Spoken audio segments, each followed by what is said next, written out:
The Book of Daniel.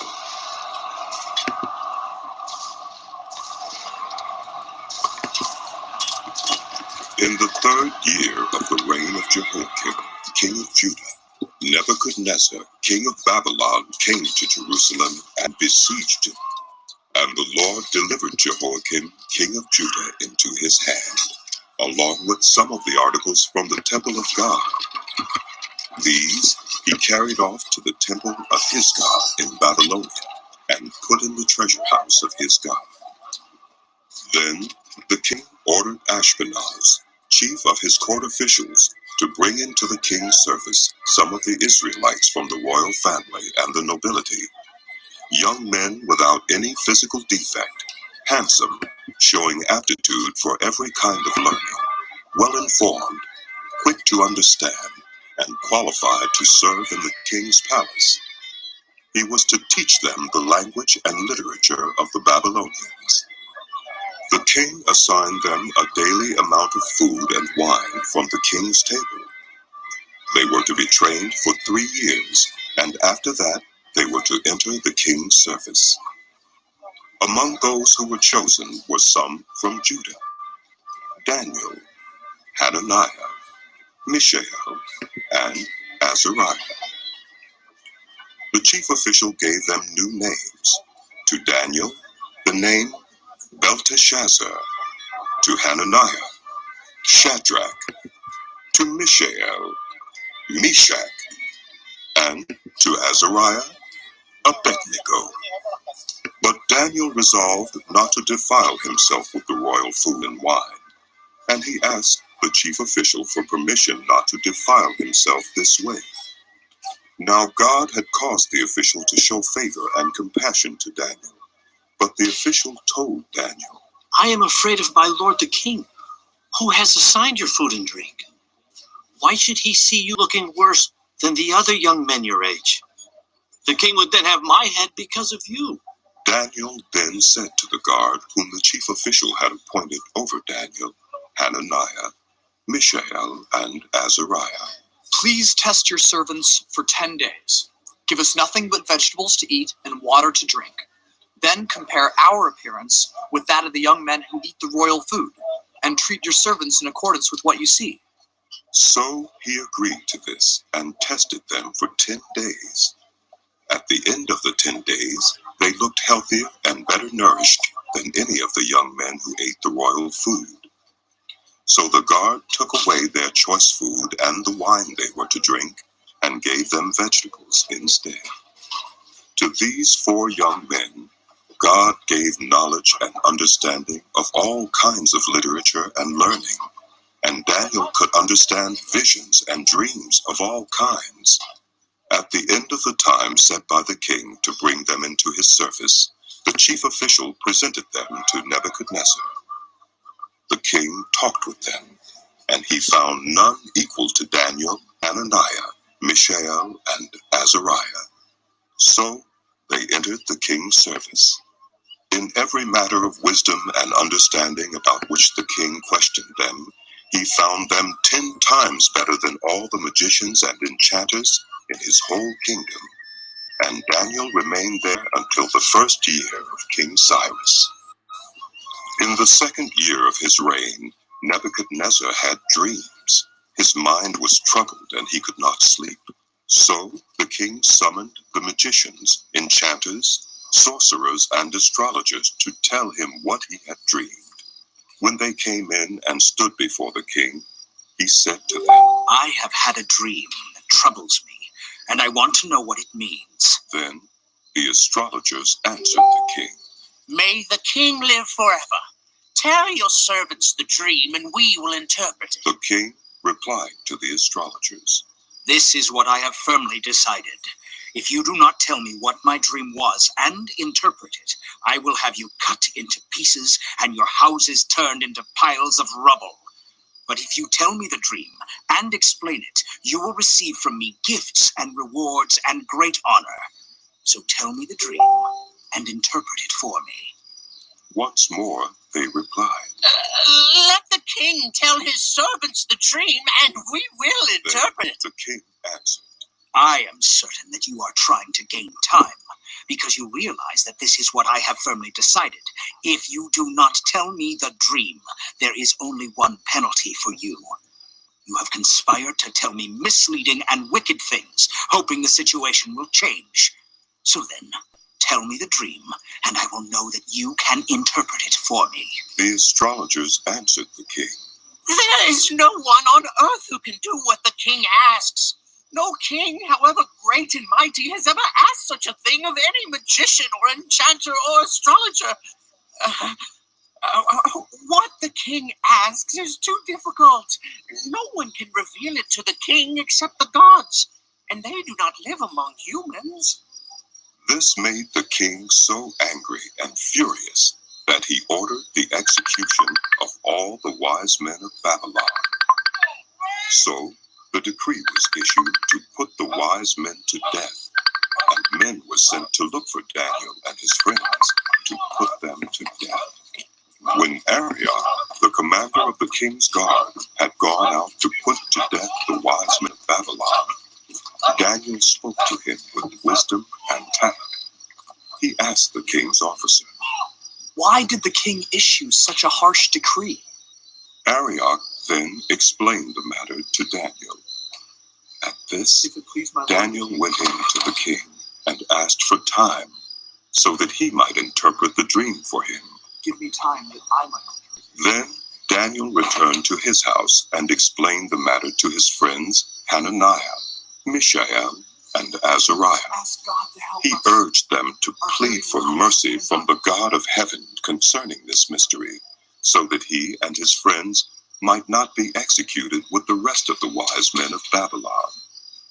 During the night, the mystery was revealed to Daniel in a vision. Then Daniel praised the God of heaven and said, Oh, praise be to the name of God forever and ever. Oh, wisdom and power are his. Oh, he changes times and seasons. He deposes kings and raises up others. He gives wisdom to the wise and knowledge to the discerning. He reveals deep and hidden things. He knows what lies in darkness, and light dwells with him. I thank and praise you, God of my ancestors. You have given me wisdom and power. You have made known to me what we asked of you. You have made known to us the dream of the king. Then Daniel went to Arioch, whom the king had appointed to execute the wise men of Babylon, and said to him, Do not execute the wise men of Babylon. Take me to the king, and I will interpret his dream for him.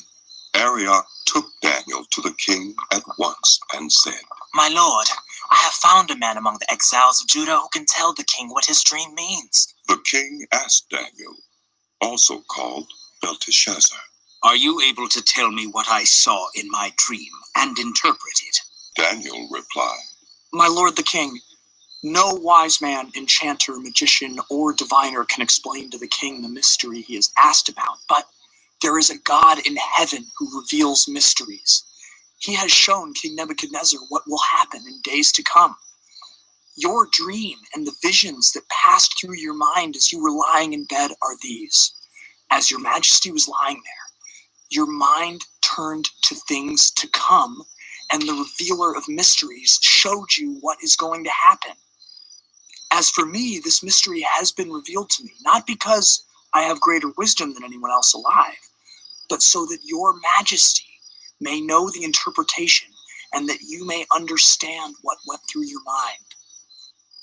Your majesty looked, and there before you stood a large statue, an enormous, dazzling statue, awesome in appearance. The head of the statue was made of pure gold, its chest and arms of silver, its belly and thighs of bronze, its legs of iron, its feet partly of iron and partly of baked clay.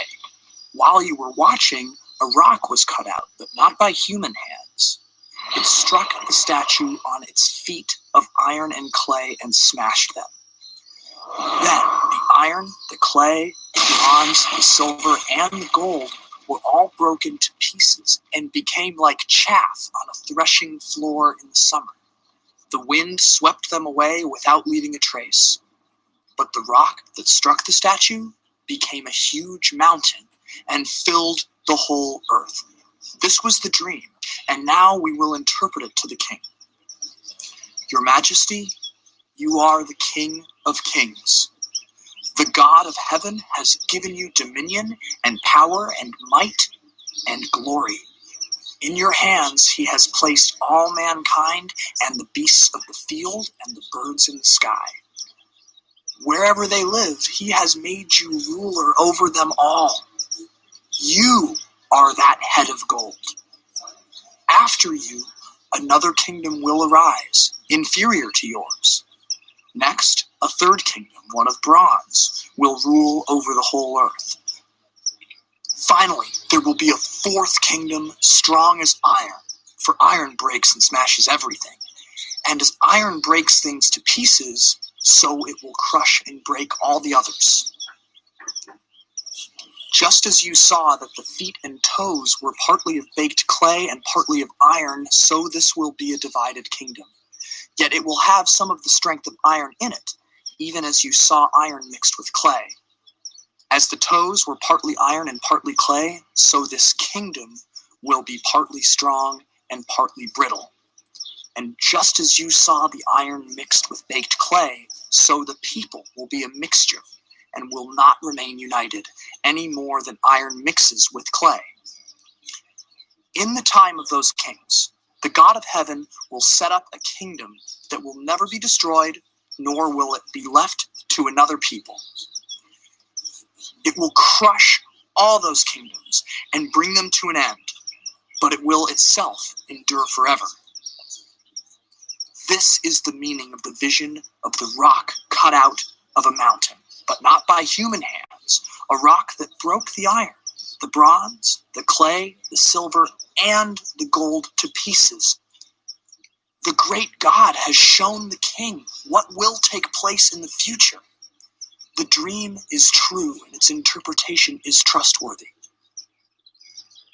Then King Nebuchadnezzar fell prostrate before Daniel and paid him honor and ordered that an offering and incense be presented to him. The king said to Daniel, Surely your God is the God of gods and the Lord of kings and revealer of mysteries, for you were able to reveal this mystery. Then the king placed Daniel in a high position and lavished many gifts on him. He made him ruler over the entire province of Babylon and placed him in charge of all its wise men. Moreover, at Daniel's request, the king appointed Shadrach, Meshach, and Abednego administrators over the province of Babylon, while Daniel himself remained at the royal court. King Nebuchadnezzar made an image of gold, 60 cubits high and 6 cubits wide, and set it up on the plain of Dura in the province of Babylon. He then summoned the satraps, prefects, governors, advisors, treasurers, judges, magistrates, and all the other provincial officials to come to the dedication of the image he had set up. So the satraps, prefects, governors, advisors, treasurers, judges, magistrates, and all the other provincial officials assembled for the dedication of the image that King Nebuchadnezzar had set up, and they stood before it. Then the herald loudly proclaimed, Nations and people of every language, this is what you are commanded to do.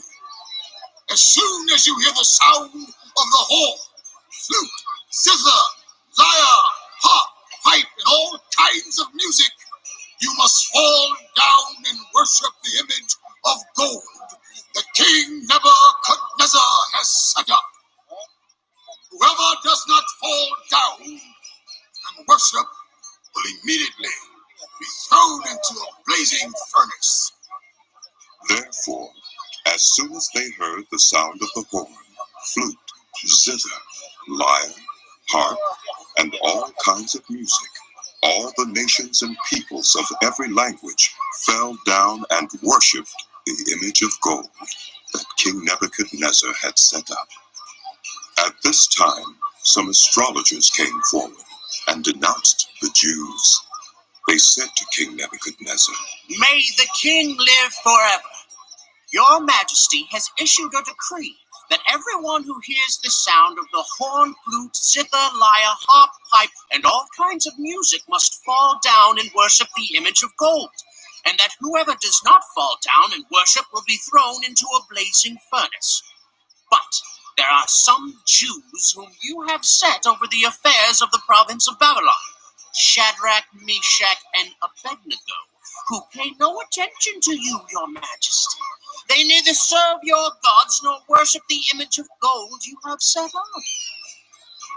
Furious with rage, Nebuchadnezzar summoned Shadrach, Meshach, and Abednego. So these men were brought before the king, and Nebuchadnezzar said to them, Is it true, Shadrach, Meshach, and Abednego, that you do not serve my gods or worship the image of gold I have set up? Now, when you hear the sound of the horn, flute, zither, lyre, harp, pipe, and all kinds of music, if you are ready to fall down and worship the image I made, very good. But if you do not worship it, you will be thrown immediately into a blazing furnace. Then what God will be able to rescue you from my hand? Shadrach, Meshach, and Abednego replied to him, King Nebuchadnezzar, we do not need to defend ourselves before you in this matter. If we are thrown into the blazing furnace, the God we serve is able to deliver us from it, and he will deliver us from the blazing furnace and from your Majesty's hand. But even if he does not, we want you to know, your Majesty, that we will not serve your gods or worship the image of gold you have set up. Then Nebuchadnezzar was furious with Shadrach, Meshach, and Abednego, and his attitude toward them changed.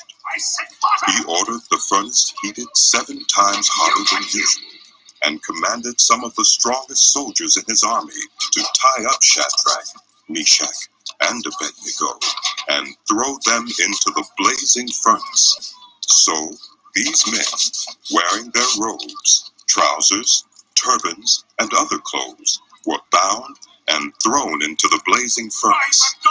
The king's command was so urgent, and the furnace so hot, that the flames of the fire killed the soldiers who took up Shadrach, Meshach, and Abednego. And these 3 men, firmly tied, fell into the blazing furnace. Then King Nebuchadnezzar leaped to his feet in amazement and asked his advisors, Weren't there 3 men that we tied up and threw into the fire? They replied, Certainly, your Majesty. he said, Look, I see 4 men walking around in the fire, unbound and unharmed. And the 4th looks like a son of the gods. Nebuchadnezzar then approached the opening of the blazing furnace and shouted, Shadrach, Meshach, Abednego, servants of the Most High God, come out! Come here! So Shadrach, Meshach, and Abednego came out of the fire, and the satraps, prefects, governors, and royal advisors crowded around them. They saw that the fire had not harmed their bodies, nor was a hair of their heads singed. Their robes were not scorched, and there was no smell of fire on them. Then Nebuchadnezzar said, Praise be to the God of Shadrach, Meshach, and Abednego, who has sent his angel and rescued his servants. They trusted in him and defied the king's command, and they were willing to give up their lives rather than serve or worship any god except their own. Therefore, I decree that the people of any nation or language who say anything against the God of Shadrach, Meshach, and Abednego be cut into pieces and their houses be turned into piles of rubble. For no other God can save in this way.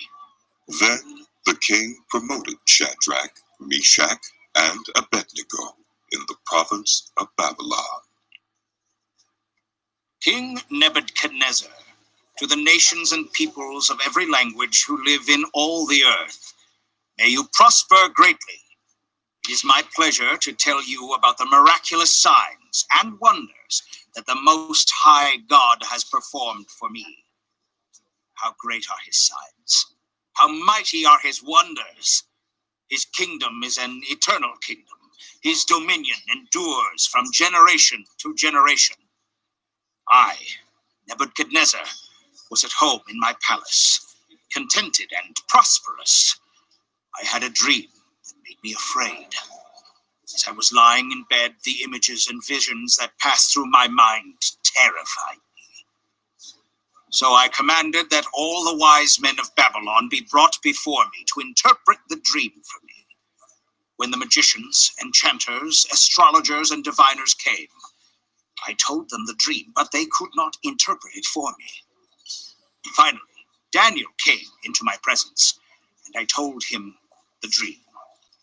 He is called Belteshazzar, after the name of my God, and the spirit of the holy gods is in him. I said, Belteshazzar, chief of the magicians, I know that the spirit of the holy gods is in you, and no mystery is too difficult for you. Here is my dream. Interpret it for me. These are the visions I saw while lying in bed. I looked, and there before me stood a tree in the middle of the land. Its height was enormous. The tree grew large and strong, and its top touched the sky. It was visible to the ends of the earth. Its leaves were beautiful, its fruit abundant, and on it was food for all. Under it the wild animals found shelter, and the birds lived in its branches. From it every creature was fed. In the visions I saw while lying in bed, I looked, and there before me was a holy one, a messenger, coming down from heaven. He called in a loud voice, Cut down the tree and trim off its branches. Strip off its leaves and scatter its fruit. Let the animals flee from under it, and the birds from its branches. But let the stump and its roots, bound with iron and bronze, remain in the ground, in the grass of the field. Let him be drenched with the dew of heaven, and let him live with the animals among the plants of the earth. Let his mind be changed from that of a man, and let him be given the mind of an animal, till 7 times pass by for him. The decision is announced by messengers. The holy ones declare the verdict, so that the living may know that the Most High is sovereign over all kingdoms on earth, and gives them to anyone he wishes, and sets over them the lowliest of people. This is the dream that I, King Nebuchadnezzar, had. Now, Belteshazzar, tell me what it means, for none of the wise men in my kingdom can interpret it for me. But you can, because the spirit of the holy gods is in you. Then Daniel, also called Belteshazzar, was greatly perplexed for a time, and his thoughts terrified him.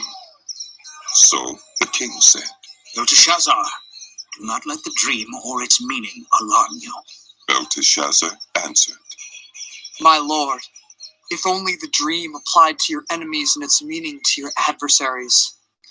The tree you saw, which grew large and strong, with its top touching the sky, visible to the whole earth, with beautiful leaves and abundant fruit, providing food for all, giving shelter to the wild animals, and having nesting places in its branches for the birds? Your Majesty, you are that tree. You have become great and strong. Your greatness has grown until it reaches the sky, and your dominion extends to distant parts of the earth. Your Majesty saw a holy one, a messenger, coming down from heaven and saying, Cut down the tree and destroy it, but leave the stump, bound with iron and bronze, in the grass of the field, while its roots remain in the ground. Let him be drenched with the dew of heaven. Let him live with the wild animals until 7 times pass by for him. This is the interpretation, Your Majesty. And this is the decree the Most High has issued against my lord the king. You will be driven away from people, and you will live with the wild animals. You will eat grass like the ox, and be drenched with the dew of heaven. 7 times will pass by for you until you acknowledge that the Most High is sovereign over all kingdoms on earth and gives them to anyone he wishes. The command to leave the stump of the tree with its roots means that your kingdom will be restored to you when you acknowledge that heaven rules. Therefore, your majesty, be pleased to accept my advice. Renounce your sins by doing what is right, and your wickedness by being kind to the oppressed. It may be that then your prosperity will continue. All this happened to King Nebuchadnezzar. 12 months later, as the king was walking on the roof of the royal palace of Babylon, he said, Is not this the great Babylon I have built as the royal residence, by my mighty power, and for the glory of my majesty? Even as the words were on his lips, a voice came from heaven. This is what is decreed for you, King Nebuchadnezzar. Your royal authority has been taken from you. You will be driven away from people and will live with the wild animals. You will eat grass like the ox. 7 times will pass by for you until you acknowledge that the Most High is sovereign over all kingdoms on earth and gives them to anyone he wishes.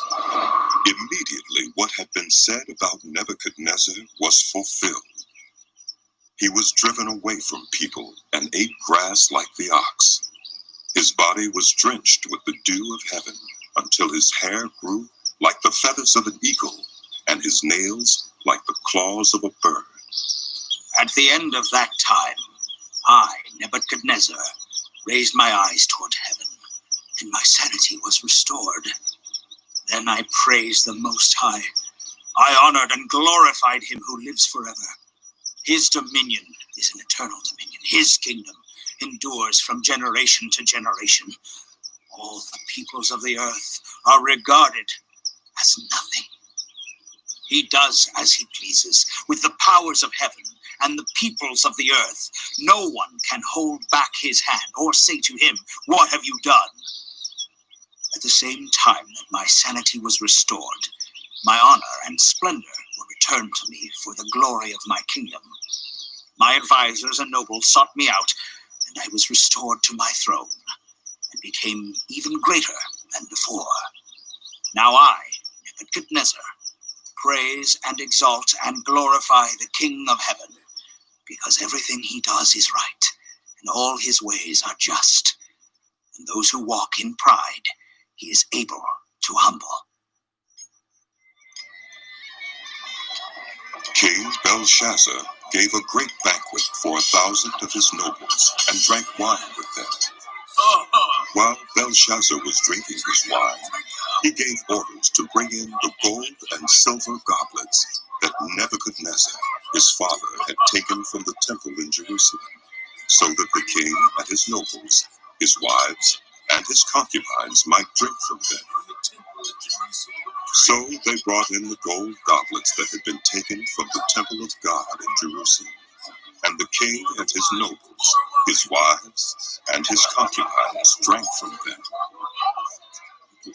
As they drank the wine, they praised the gods of gold and silver, of bronze, iron, wood, and stone. Suddenly, the fingers of a human hand appeared and wrote on the plaster of the wall, near the lampstand in the royal palace. The king watched the hand as it wrote.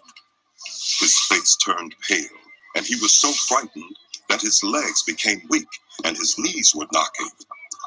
The king summoned the enchanters, astrologers, and diviners. Then he said to these wise men of Babylon, Whoever reads this writing and tells me what it means will be clothed in purple and have a gold chain placed around his neck, and he will be made the 3rd highest ruler in the kingdom. Then all the king's wise men came in, but they could not read the writing or tell the king what it meant. So King Belshazzar became even more terrified, and his face grew more pale. His nobles were baffled.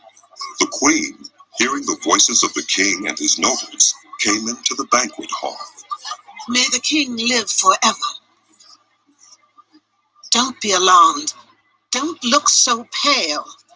There is a man in your kingdom who has the spirit of the holy gods in him. In the time of your father, he was found to have insight and intelligence and wisdom like that of the gods. Your father, King Nebuchadnezzar, appointed him chief of the magicians, enchanters, astrologers, and diviners. He did this because Daniel, whom the king called Belteshazzar, was found to have a keen mind and knowledge and understanding, and also the ability to interpret dreams, explain riddles, and solve difficult problems. Call for Daniel, and he will tell you what the writing means. Bring me this Daniel. So Daniel was brought before the king, and the king said to him, Are you Daniel, one of the exiles my father the king brought from Judah? I have heard that the spirit of the gods is in you, and that you have insight, intelligence, and outstanding wisdom. The wise men and enchanters were brought before me to read this writing and tell me what it means, but they could not explain it. Now, I have heard that you are able to give interpretations and to solve difficult problems. If you can read this writing and tell me what it means, you will be clothed in purple and have a gold chain placed around your neck, and you will be made the third highest ruler in the kingdom. Then Daniel answered the king, You may keep your gifts for yourself and give your rewards to someone else. Nevertheless, I will read the writing for the king and tell him what it means. Your Majesty, the Most High God gave your father, Nebuchadnezzar, sovereignty and greatness and glory and splendor. Because of the high position he gave him, all the nations and peoples of every language dreaded and feared him. Those the king wanted to put to death, he put to death. Those he wanted to spare, he spared. Those he wanted to promote, he promoted. And those he wanted to humble, he humbled. But when his heart became arrogant and hardened with pride, he was deposed from his royal throne and stripped of his glory. He was driven away from people and given the mind of an animal. He lived with the wild donkeys and ate grass like the ox, and his body was drenched with the dew of heaven, until he acknowledged that the Most High God is sovereign over all kingdoms on earth, and sets over them anyone he wishes. But you, Belshazzar, his son, have not humbled yourself, though you knew all this. Instead, you have set yourself up against the Lord of heaven. You had the goblets from his temple brought to you, and your wives and your concubines drank wine from them. You praised the gods of silver and gold, bronze, iron, wood, and stone, which cannot see or hear or understand, but you did not honor the God who holds in his hand your life and all your ways. Therefore, he sent the hand that wrote the inscription. This is the inscription that was written. Mene, Mene, Tekel, Parsin. Here's what these words mean. Mene, God has numbered the days of your reign and brought it to an end. Tekel, you have been weighed on the scales and found wanting. Pearse, your kingdom is divided and given to the Medes and Persians. Then, at Belshazzar's command, Daniel was clothed in purple. A gold chain was placed around his neck, and he was proclaimed the third highest ruler in the kingdom. That very night, Belshazzar, king of the Babylonians, was slain, and Darius the Mede took over the kingdom at the age of 62. It pleased Darius to appoint 120 satraps to rule throughout the kingdom, with 3 administrators over them, one of whom was Daniel. The satraps were made accountable to them so that the king might not suffer loss. Now Daniel so distinguished himself among the administrators and the satraps by his exceptional qualities that the king planned to set him over the whole kingdom. At this, the administrators and the satraps tried to find grounds for charges against Daniel in his conduct of government affairs, but they were unable to do so. They could find no corruption in him, because he was trustworthy and neither corrupt nor negligent. Finally, these men said, "We will never find any basis for charges against this man Daniel, unless it has something to do with the law of his God." So these administrators and satraps went as a group to the king and said, "May King Darius live forever. The royal administrators, prefects, satraps, advisors, and governors have all agreed that the king should issue an edict and enforce the decree that anyone who prays to any god or human being during the next 30 days, except to you, your majesty, shall be thrown into the lion's den. Now, your majesty, issue the decree and put it in writing so that it cannot be altered, in accordance with the law of the Medes and Persians, which cannot be repealed." So King Darius put the decree in writing. Now when Daniel learned that the decree had been published, he went home to his upstairs room, where the windows opened toward Jerusalem. 3 times a day he got down on his knees and prayed, giving thanks to his God, just as he had done before. Then these men went as a Lord group God, and I found praise you. Daniel praying I honor you. and asking God for help. I ask you to So help. they went to the king and spoke to him about his royal decree. Did you not publish a decree that during the next 30 days, anyone who prays to any god or human being except to you, your majesty, would be thrown into the lion's den?" The king answered, The decree stands in accordance with the law of the Medes and the Persians, which cannot be repealed.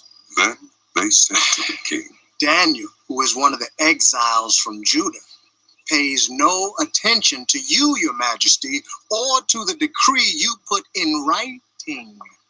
He still prays 3 times a day." When the king heard this, he was greatly distressed. He was determined to rescue Daniel and made every effort until sundown to save him. Then the men went as a group to King Darius and said to him, "Remember, your majesty, that according to the law of the Medes and Persians, no decree or edict that the king issues can be changed." So the king gave the order, and they brought Take him Daniel away. and threw him into the lion's den. The king said to me, May your God, whom you serve continually, rescue you. a stone was brought and placed over the mouth of the den, and the king sealed it with his own signet ring and with the rings of his nobles, so that Daniel's situation might not be changed.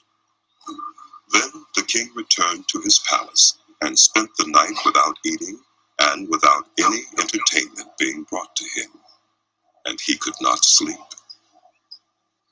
At the first light of dawn, the king got up and hurried to the lion's den. When he came near the den, he called to Daniel in an anguished voice. Daniel, servant of the living God, has your God whom you serve continually been able to rescue you from the lions? Daniel answered, May the king live forever. My God sent his angel, and he shut the mouths of the lions. They have not hurt me because I was found innocent in his sight. Nor have I ever done any wrong before you, your majesty. The king was overjoyed and gave orders to lift Daniel out of the den.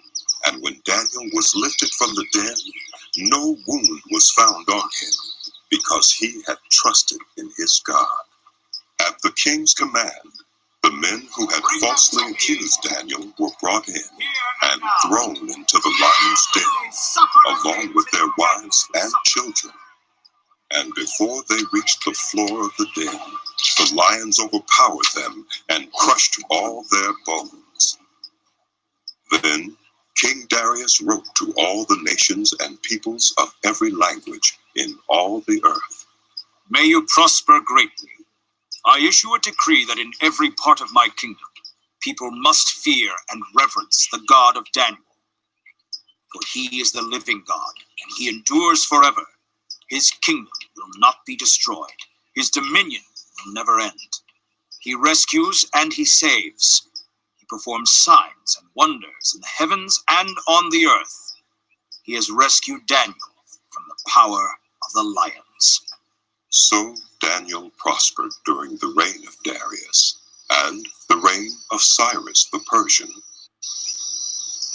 In the first year of Belshazzar, king of Babylon, Daniel had a dream, and visions passed through his mind as he was lying in bed.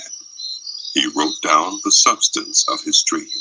Daniel said, In my vision at night I looked, and there before me were the 4 winds of heaven churning up the great sea. 4 great beasts, each different from the others, came up out of the sea. The first was like a lion, and it had the wings of an eagle. I watched until its wings were torn off, and it was lifted from the ground so that it stood on 2 feet like a human being. And the mind of a human mind was given to it.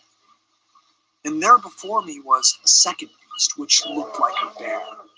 It was raised up on one of its sides, and it had 3 ribs in its mouth between its teeth. It was told, Get up and eat your fill of flesh. After that, I looked, and there before me was another beast, one that looked like a leopard. And on its back, it had 4 wings like those of a bird. This beast had 4 heads, and it was given authority to rule. After that, in my vision at night, I looked, and there before me was a 4th beast, terrifying and frightening and very powerful. It had large iron teeth. It crushed and devoured its victims and trampled underfoot whatever was left. It was different from all the former beasts, and it had 10 horns. While I was thinking about the horns, there before me was another horn, a little one which came up among them, and 3 of the first horns were uprooted before it.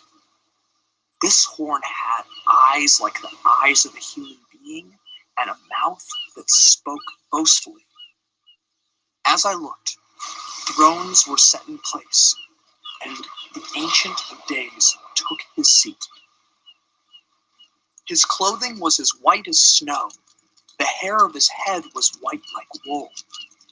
His throne was flaming with fire, and its wheels were all ablaze.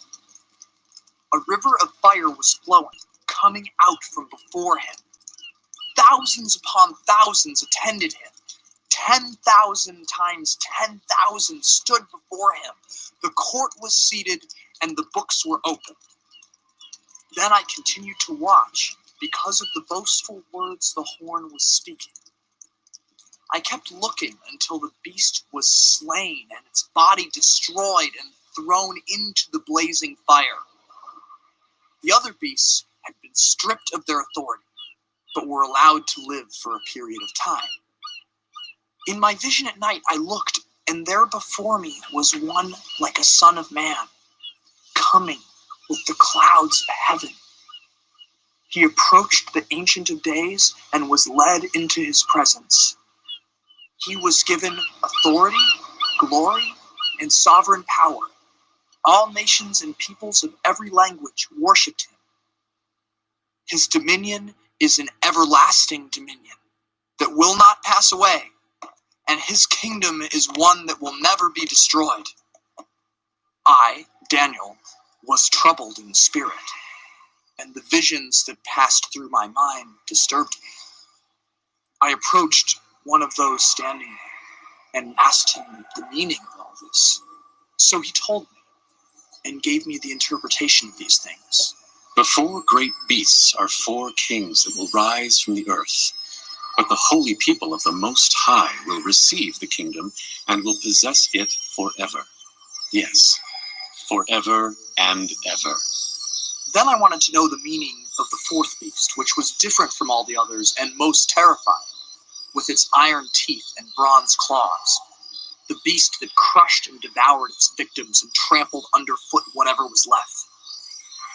I also wanted to know about the 10 horns on its head and about the other horn that came up, before which 3 of them fell. The horn that looked more imposing than the others, and that had eyes and a mouth that spoke boastfully.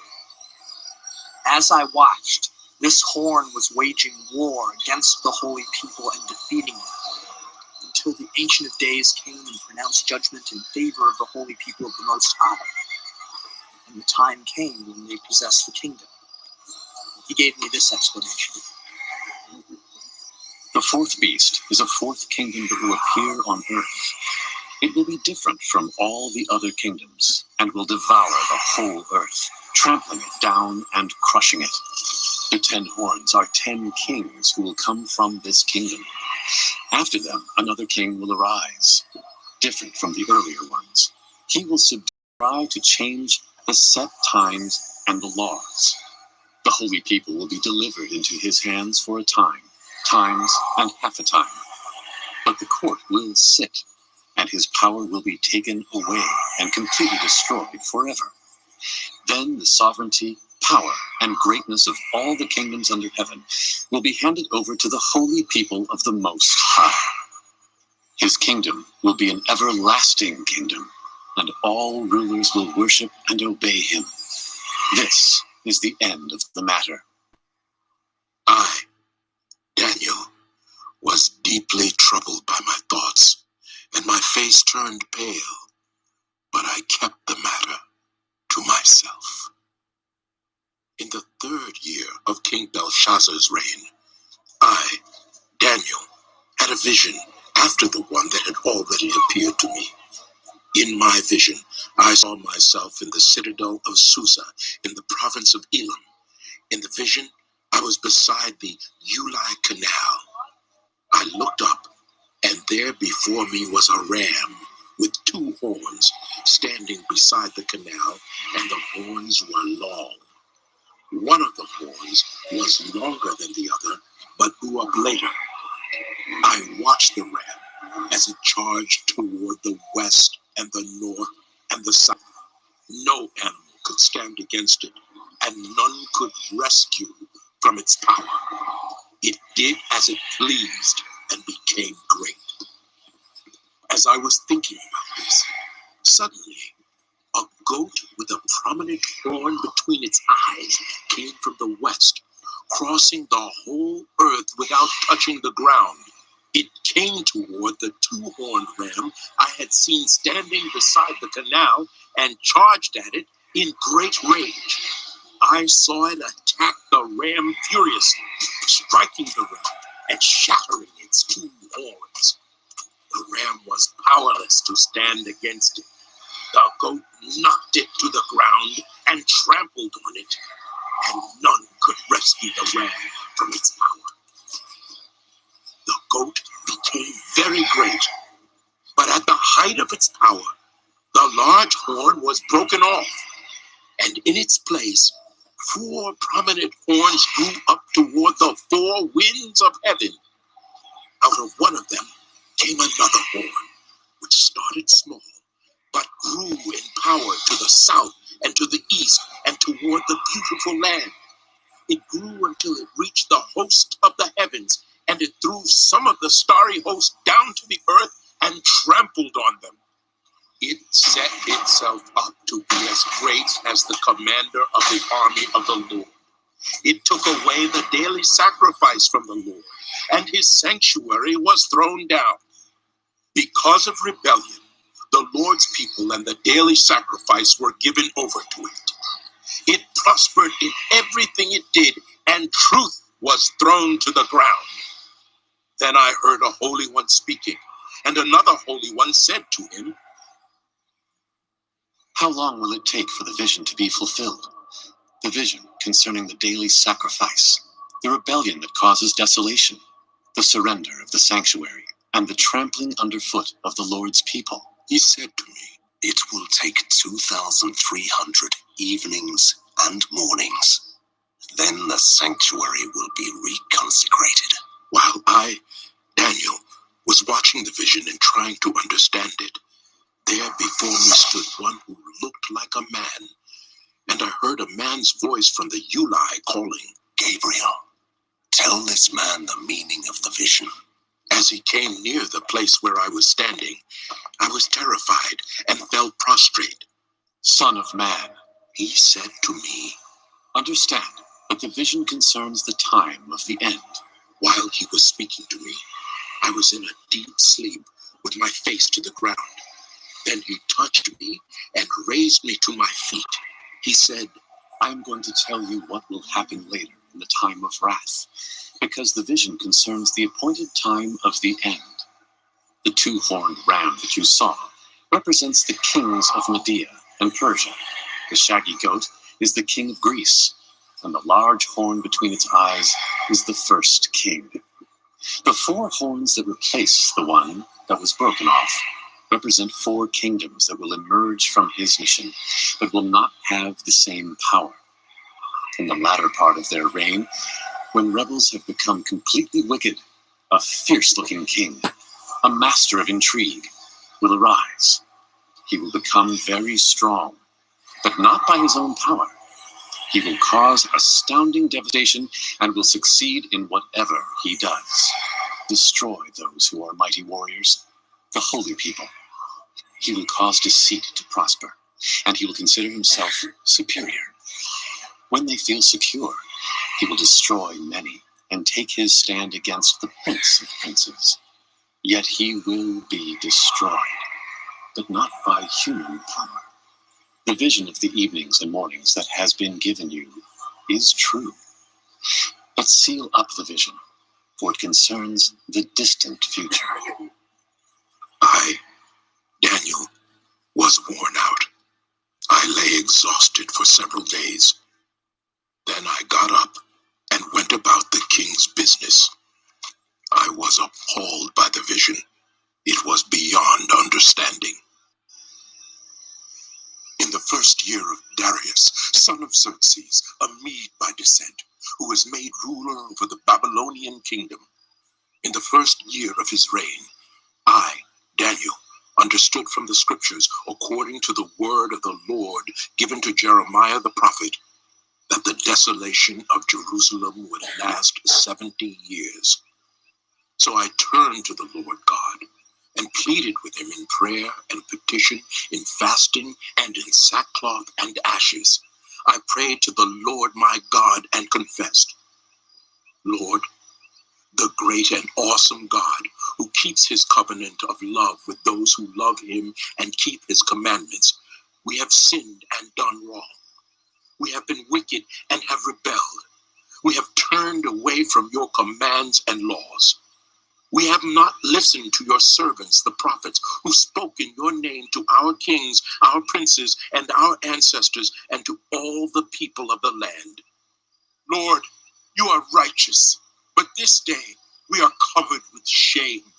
The people of Judah and the inhabitants of Jerusalem and all Israel, both near and far, in all the countries where you have scattered us because of our unfaithfulness to you. We and our kings, our princes, and our ancestors are covered with shame, Lord, because we have sinned against you. The Lord our God is merciful and forgiving. Even though we have rebelled against him, we have not obeyed the Lord our God or kept the laws he gave us through his servants, the prophets. All Israel has transgressed your law and turned away, refusing to obey you. Therefore, the curses and sworn judgments written in the law of Moses, the servant of God, have been poured out on us because we have sinned against you.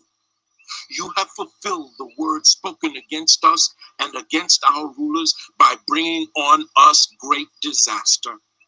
Under the whole heaven, nothing has ever been done like what has been done to Jerusalem. Just as it is written in the law of Moses, all this disaster has come on us, yet we have not sought the favor of the Lord our God by turning from our sins and giving attention to your truth. The Lord did not hesitate to bring the disaster on us, for the Lord our God is righteous in everything he does.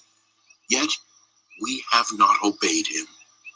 Now, Lord our God, who brought your people out of Egypt with a mighty hand, and who made for yourself a name that endures to this day, we have sinned.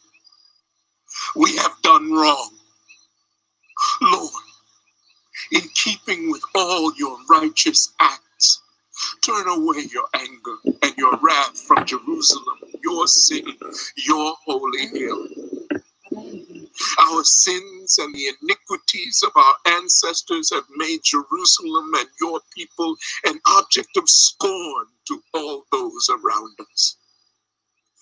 Now, our God, hear the prayers and petitions of your servant. For your sake, Lord, look with favor on your desolate sanctuary. Give ear, our God, and hear. Open your eyes and see the desolation of the city that bears your name. We do not make requests of you because we are righteous, but because of your great mercy. Lord, listen. Lord, forgive.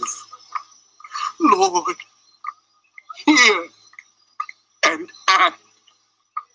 For your sake, my God, do not delay, because your city and your people bear your name. While I was speaking and praying, confessing my sin and the sin of my people Israel, and making my request to the Lord my God for his holy hill, while I was still in prayer, Gabriel, the man I had seen in the earlier vision, came to me in swift flight about the time of the evening sacrifice. He instructed me and said to me, Daniel, I have now come to give you insight and understanding. As soon as you began to pray, a word went out, which I have come to tell you, for you are highly esteemed.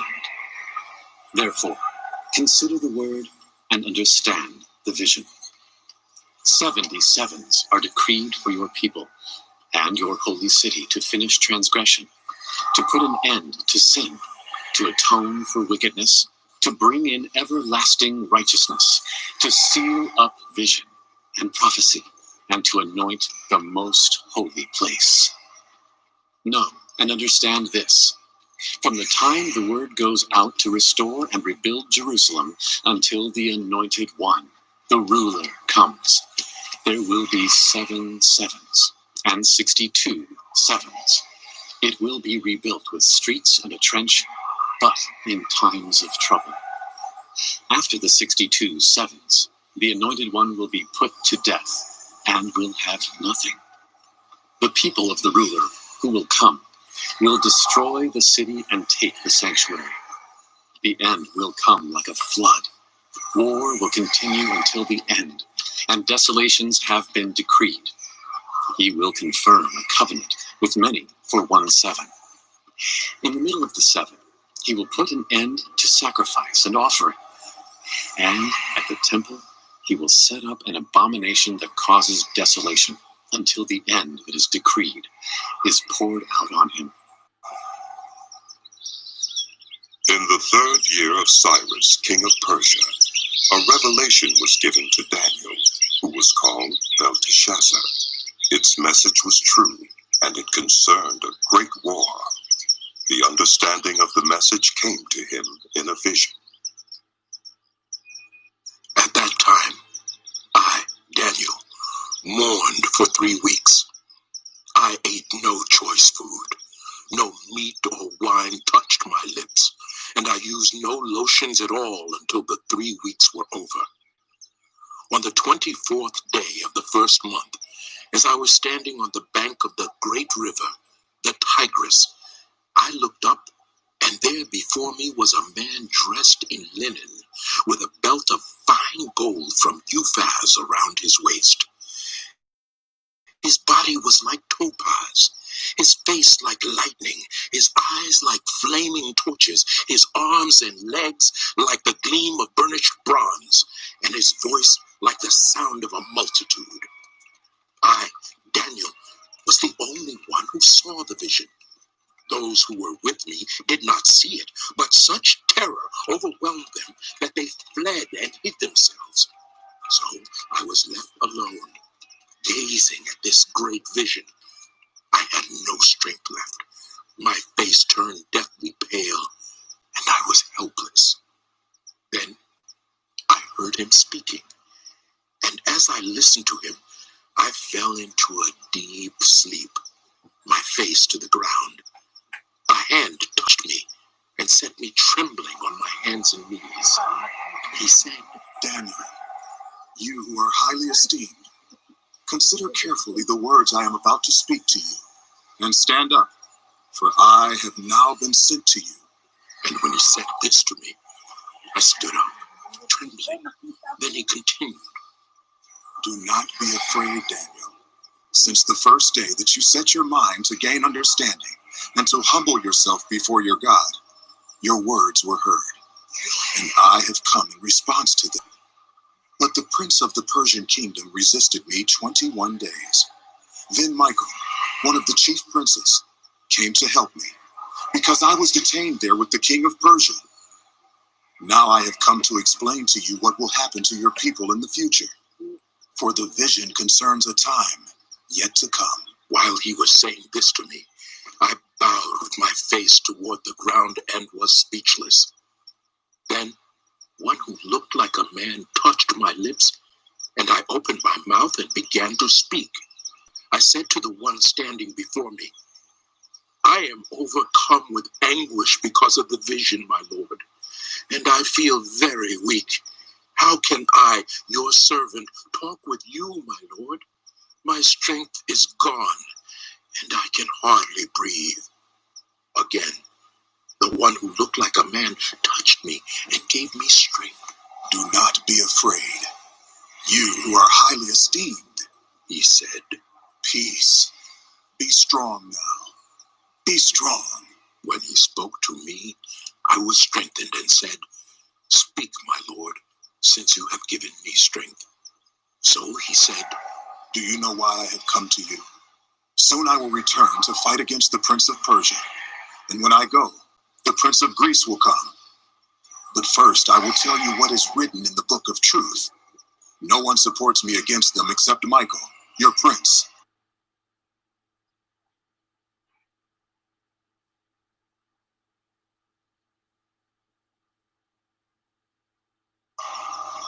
And in the first year of Darius the Mede, I took my stand to support and protect him.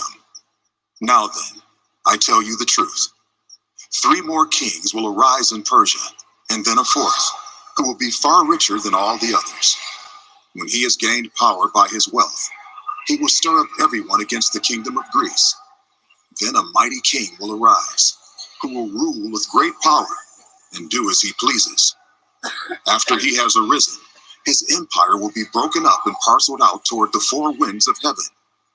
It will not go to his descendants, nor will it have the power he exercised, because his empire will be uprooted and given to others. The king of the south will become strong, but one of his commanders will become even stronger than he, and will rule his own kingdom with great power. After some years, they will become allies. The daughter of the king of the south will go to the king of the north to make an alliance, but she will not retain her power, and he and his power will not last.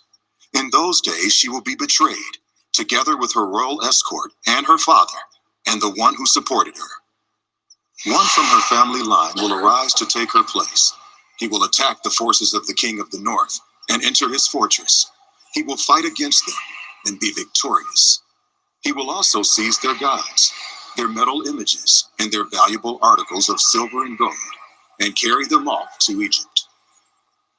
For some years, he will leave the king of the north alone.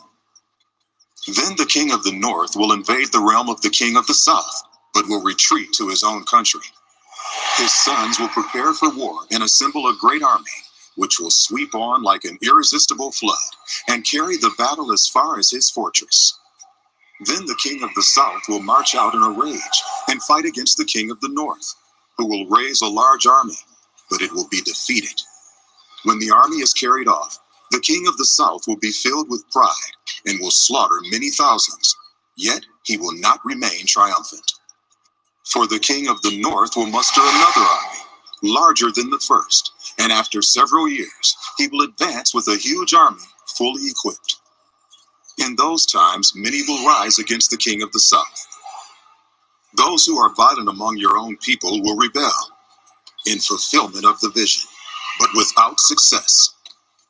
Then the king of the north will come and build up siege ramps and will capture a fortified city. The forces of the south will be powerless to resist. Even their best troops will not have the strength to stand. The invader will do as he pleases. No one will be able to stand against him. He will establish himself in the beautiful land and will have the power to destroy it. He will determine to come with the might of his entire kingdom and will make an alliance with the king of the south. And he will give him a daughter in marriage in order to overthrow the kingdom. But his plans will not succeed or help him. Then he will turn his attention to the coastlands and will take many of them. But a commander will put an end to his insolence and will turn his insolence back on him. After this, he will turn back toward the fortresses of his own country, but will stumble and fall, to be seen no more. His successor will send out a tax collector to maintain the royal splendor. In a few years, however, he will be destroyed, yet not in anger or in battle. He will be succeeded by a contemptible person who has not been given the honor of royalty. He will invade the kingdom when its people feel secure, and he will seize it through intrigue. Then an overwhelming army will be swept away before him. Both it and a prince of the covenant will be destroyed. After coming to an agreement with him, he will act deceitfully, and with only a few people, he will rise to power. When the richest provinces feel secure, he will invade them and will achieve what neither his fathers nor his forefathers did. He will distribute plunder, loot, and wealth among his followers. He will plot the overthrow of fortresses, but only for a time. With a large army, he will stir up his strength and courage against the king of the south. The king of the south will wage war with a large and very powerful army, but he will not be able to stand because of the plots devised against him. Those who eat from the king's provisions will try to destroy him. His army will be swept away, and many will fall in battle.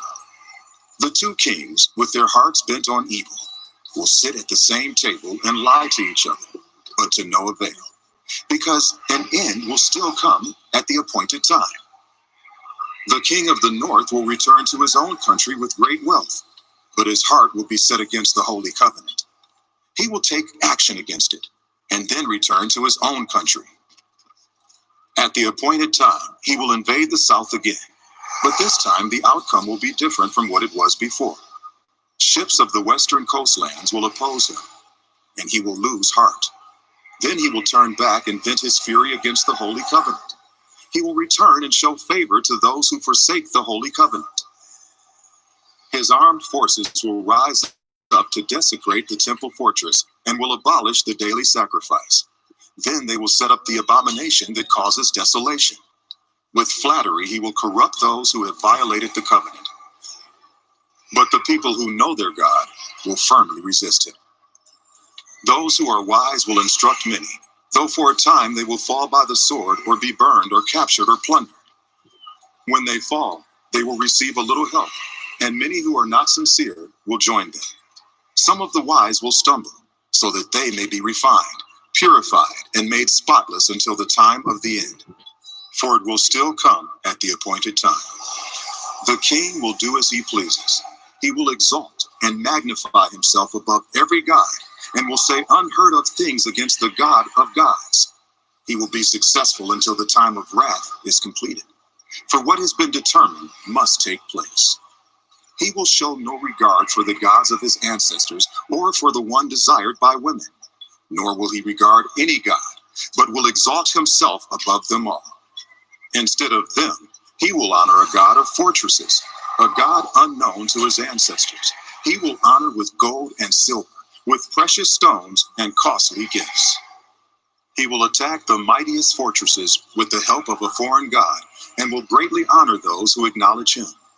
He will make them rulers over many people and distribute the land at a price. At the time of the end, the king of the south will engage him in battle, and the king of the north will storm out against him with chariots and cavalry and a great fleet of ships. He will invade many countries and sweep through them like a flood. He will also invade the beautiful land. Many countries will fall, but Edom, Moab, and the leaders of Ammon will be delivered from his hand. He will extend his power over many countries. Egypt will not escape. He will gain control of the treasures of gold and silver and all the riches of Egypt, with the Libyans and Cushites in submission. But reports from the east and the north will alarm him, and he will set out in a great rage to destroy and annihilate many. He will pitch his royal tents between the seas at the beautiful holy mountain. Yet he will come to his end, and no one will help him.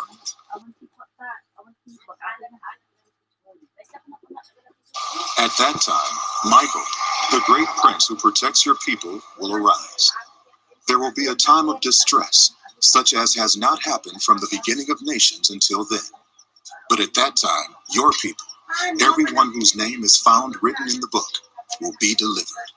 Multitudes who sleep in the dust of the earth will awake, some to everlasting life, others to shame and everlasting contempt. Those who are wise will shine like the brightness of the heavens, and those who lead many to righteousness like the stars forever and ever. But you, Daniel, roll up and seal the words of the scroll until the time of the end. Many will go here and there to increase knowledge. Then I, Daniel, looked, and there before me stood two others, one on this bank of the river, and one on the opposite bank. One of them said to the man clothed in linen, who was above the waters of the river, "How long will it be before these astonishing things are fulfilled?" The man clothed in linen, who was above the waters of the river, lifted his right hand and his left hand toward heaven, and I heard him swear by him who lives forever, saying, It will be for a time, times, and half a time. When the power of the holy people has been finally broken, all these things will be completed. I heard, but I did not understand. So I asked, "My Lord, what will the outcome of all this be?" He replied, Go your way, Daniel, because the words are rolled up and sealed until the time of the end. Many will be purified, made spotless and refined, but the wicked will continue to be wicked. None of the wicked will understand, but those who are wise will understand. From the time that the daily sacrifice is abolished and the abomination that causes desolation is set up, there will be 1,290 days. Blessed is the one who waits for and reaches the end of the 1,335 days. As for you, go your way till the end. You will rest, and then at the end of the days, you will rise to receive your allotted inheritance.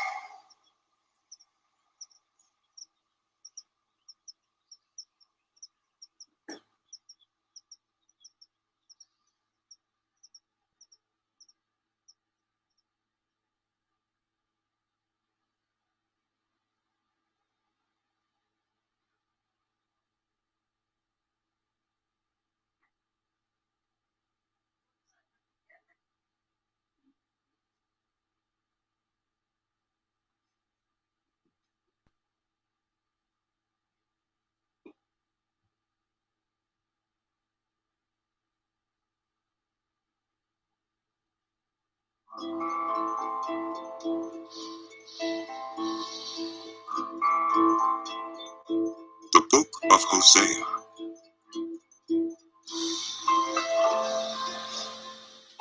The word of the Lord that came to Hosea, son of Beeri, during the reigns of Uzziah, Jotham, Ahaz, and Hezekiah, kings of Judah, and during the reign of Jeroboam, son of Joash, king of Israel.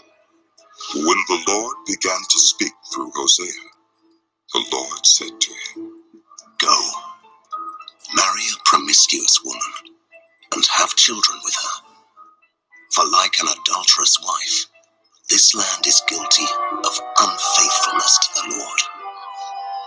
So he married Gomer, daughter of Diblaim, and she conceived and bore him a son. Then the Lord said to Hosea,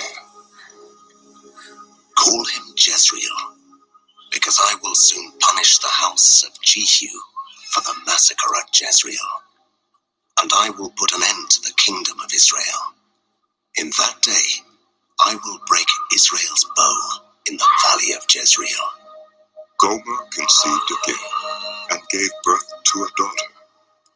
Then the Lord said to Hosea, Call her Lo-Ruhamah, which means not loved. For I will no longer show love to Israel, that I should at all forgive them. Yet I will show love to Judah, and I will save them, not by bow, sword, or battle, or by horses and horsemen, but I, the Lord their God, will save them. After she had weaned Lo-Ruhamah, Gomer had another son. Then the Lord said, Call him Lo-Ammi, which means not my people. For you are not my people, and I am not your God. Yet the Israelites will be like the sand on the seashore, which cannot be measured or counted. In the place where it was said to them, You are not my people, they will be called children of the living God. The people of Judah and the people of Israel will come together. They will appoint one leader and will come up out of the land, for great will be the day of Jezreel.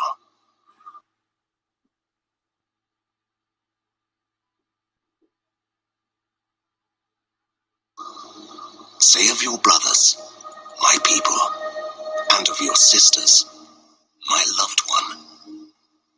Rebuke your mother, rebuke her, for she is not my wife, and I am not her husband. Let her remove the adulterous look from her face, and the unfaithfulness from between her breasts. Otherwise I will strip her naked, and make her as bare as on the day she was born. I will make her like a desert, turn her into a parched land, and slay her with thirst. I will not show my love to her children, because they are the children of adultery. Their mother has been unfaithful, and has conceived them in disgrace. She said, I will go after my lovers, who give me my food and my water, my wool and my linen, my olive oil and my drink. Therefore, I will block her path with thorn bushes. I will wall her in, so that she cannot find her way. She will chase after her lovers, but not catch them. She will look for them, but not find them. Then she will say, I will go back to my husband as at first, for then I was better off than now. She has not acknowledged that I was the one who gave her the grain, the new wine and oil, who lavished on her the silver and gold, which they used for Baal. Therefore, I will take away my grain when it ripens, and my new wine when it is ready. I will take back my wool and my linen, intended to cover her naked body. So now I will expose her lewdness before the eyes of her lovers. No one will take her out of my hands. I will stop all her celebrations, her yearly festivals, her new moons, her Sabbath days, all her appointed festivals. I will ruin her vines and her fig trees, which she said were her pay from her lovers. I will make them a thicket, and wild animals will devour them. I will punish her for the days she burned incense to the Baals. She decked herself with rings and jewelry and went after her lovers, but me she forgot, declares the Lord. Therefore, I am now going to allure her. I will lead her into the wilderness and speak tenderly to her. There I will give her back her vineyards and will make the valley of Acre a door of hope. There she will respond as in the days of her youth, as in the day she came up out of Egypt. In that day, declares the Lord, you will call me My husband, You will no longer call me my master. I will remove the names of the Baals from her lips. No longer will their names be invoked. In that day, I will make a covenant for them with the beasts of the field, the birds in the sky, and the creatures that move along the ground. Bow and sword and battle I will abolish from the land, so that all may lie down in safety. I will betroth you to me forever. I will betroth you in righteousness and justice, in love and compassion. I will betroth you in faithfulness, and you will acknowledge the Lord. In that day I will respond, declares the Lord. I will respond to the skies, and they will respond to the earth, and the earth will respond to the grain, the new wine, and the olive oil, and they will respond to Jezreel. I will plant her for myself in the land. I will show my love to the one I called not my loved one. I will say to those called not my people, you are my people. And they will say, You are my God.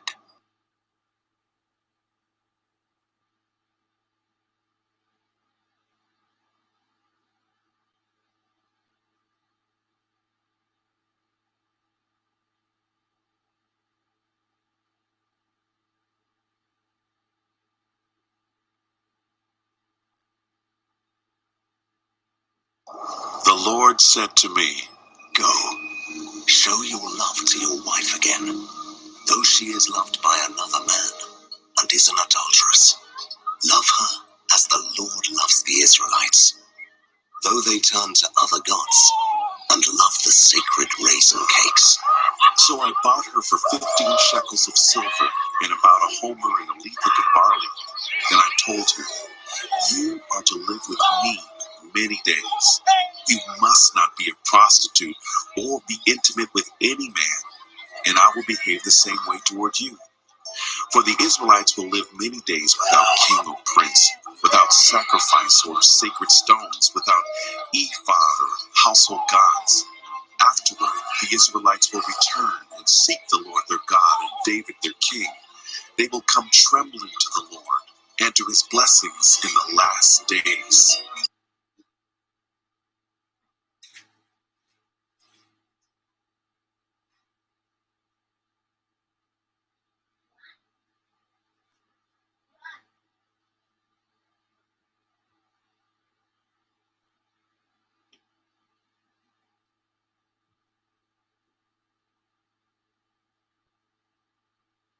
Hear the word of the Lord, you Israelites, because the Lord has a charge to bring against you who live in the land.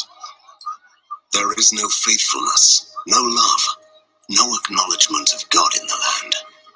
There is only cursing, lying, and murder, stealing, and adultery.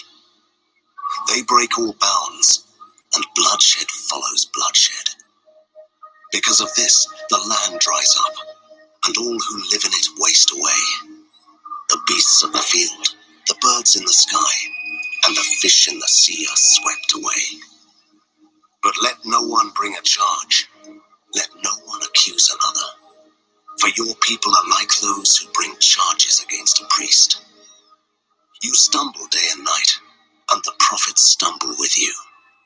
So I will destroy your mother. My people are destroyed from lack of knowledge. Because you have rejected knowledge, I also reject you as my priests. Because you have ignored the law of your God, I also will ignore your children. The more priests there were, the more they sinned against me.